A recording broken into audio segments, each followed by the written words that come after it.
দেখতে চাই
বীর সাহেব চরমোনাই সংগ্রাম সংগ্রাম সংগ্রাম সংগ্রাম রাজপথ রাজপথ রাজপথ রাস্তা ঢাকা ঢাকা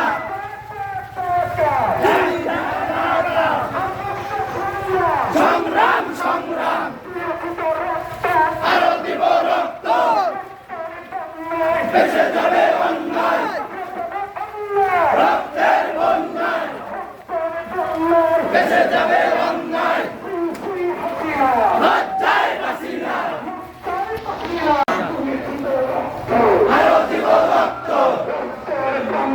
বেঁচে যাবে অন্যায় সংগ্রাম সংগ্রাম ঢাকা ঢাকা দিল্লি না ঢাকা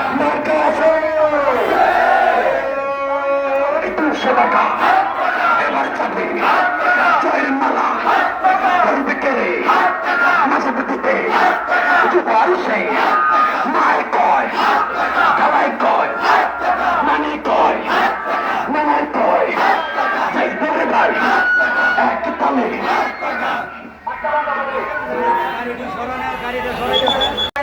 শুধুমাত্র আপনারা ঊর্ধ্বতন শাখার ঊর্ধ্বতন দায়িত্বশীলদের কমান্ড মানার জন্য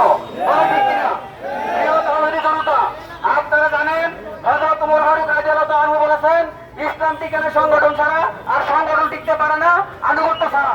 এখন আপনাদের আনুগত্য দেখানোর সুযোগ।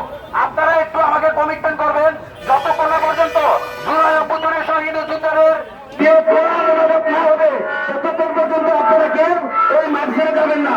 সবাই কথা বলেন ইনশাআল্লাহ।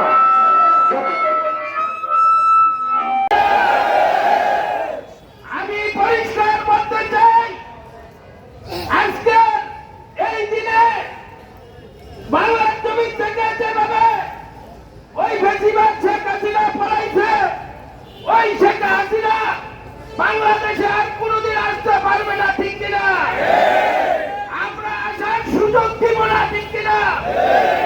ইসলামী আন্দোলন মানবতার পক্ষে কাজ করে।